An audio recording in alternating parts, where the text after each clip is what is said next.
Hey everybody, Mike B here, back with another little military history fun fact. Today we're going back to the Second World War, and we're going to be talking about a lot of your guys' favorite World War II German camouflage pattern, .44 or Ipsenmuster, which means P camouflage, or P pattern, or something loosely translated like that. So as you might know, the Waffen-SS was wearing camouflage from about 1936 or 37 through the Second World War. Now, they started out wearing smocks and helmet covers that would go over the wool uniform and the helmet.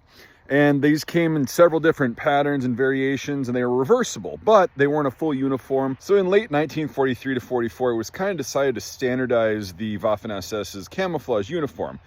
And so they came out with this two-piece suit. So it's got a tunic and trousers.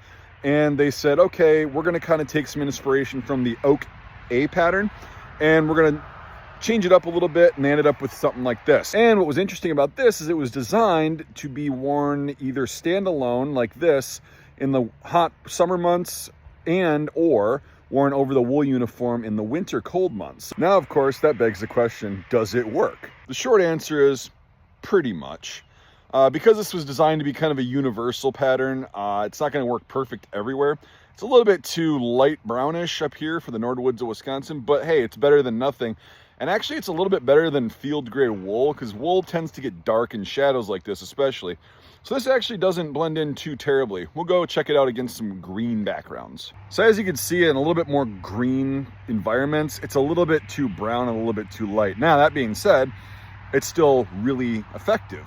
A lot of you guys in the comments say that .44 works really well where you're from. So throw in the comments what region of the world are you from, and how does it work where you're at. Now, if you did or did not know, if you're new here, you probably didn't know, but you can tell by now. And if you've been here a while, you can definitely tell. I'm a bit of a camouflage nerd, and I love this stuff. So what I started doing is, in my online shop, as well as selling military surplus stuff, I started making these helmet covers for like a PASGET, ECH, or whatever, out of historic camouflage patterns, .44 being one of them, by popular demand. This fabric's actually kind of hard to get in the right color and the right weight and everything, but I managed to do it. And there's a few up on the website right now as I'm making this little short.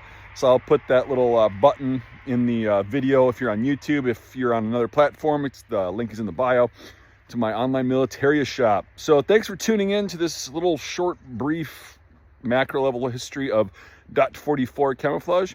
And we'll see you on the next one. The dead flower field test. A little bit bright. Looks cool though.